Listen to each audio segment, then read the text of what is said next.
Hi, this is Steve. Today I'm going to talk to you about Denali National Park. It's a relatively easy national park to get to, as you can drive from either Fairbanks or Anchorage, and you can also take the train. I drove up from Anchorage, which takes about 4 hours. Along the way, I stopped at Denali State Park to try and get a view of Denali from the south. Unfortunately, it was all clouded over. Once I got to Denali, I went to the visitor center and then headed over to Riley Creek Campground. I was staying at a youth hostel that night, but needed campsites for the next 3 nights. I booked a site for the following night at Riley Creek Campground, and then the following 2 nights at Savage River Campgrounds. Once I finished with reservations, I headed toward the Savage River area to do some hiking and sightseeing. Once I got there, I found Savage River Alpine Trail and headed up the mountain. The Savage Alpine Trail is 4.1 miles one way, and it's considered hard. I didn't have enough time to do the whole trail, so I went up to the first peak and turned around and came back. Along the way, I saw some cute little pikas. I got my first glimpse of Denali, although it was hazy and I couldn't see it well. And I got beautiful views of the valleys below. After finishing my hike, I headed back to the hostel for the night.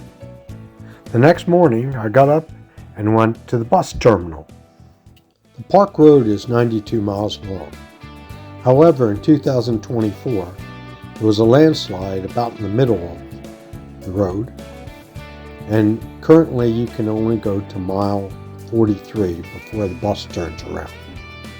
The transit buses are not narrated, but they will stop if wildlife is spotted. You, however, are not allowed to get off the bus if you're very close to wildlife. Transit buses also allow you to get off and get on another bus at some point in time so you can go hiking along the way.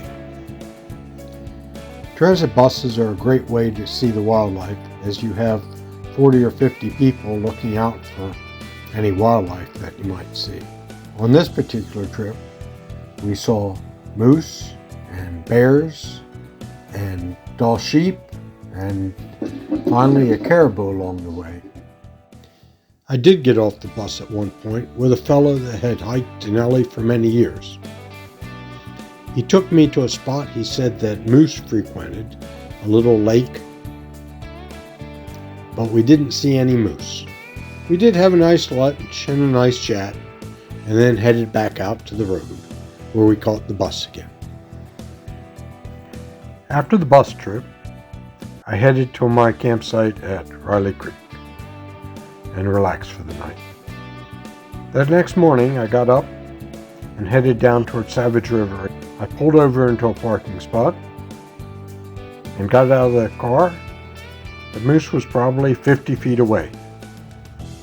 As I stood by the car, the moose came towards me, munching on tree branches. Once it got within about 20 feet, I quickly got into my car, and the moose went off into the woods.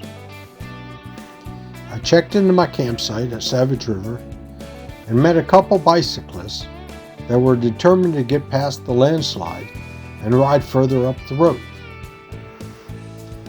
The next morning, I got up before sunrise and headed down to the Savage River trailhead.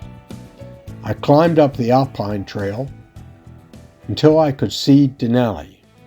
The sun hadn't come up yet, but I sat on a step and watched as the sun came up over Denali. It hit the very peak of the mountain and then traveled down the mountain. It was spectacular.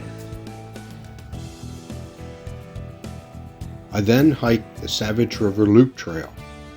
It's an easy 2-mile hike, and it was beautiful in sunrise, especially since there were very few people there.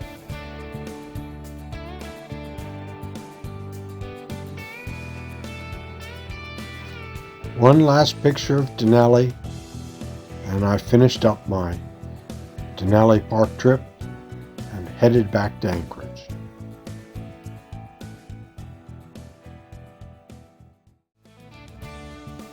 Thanks for joining me on this adventure. Stay tuned for more.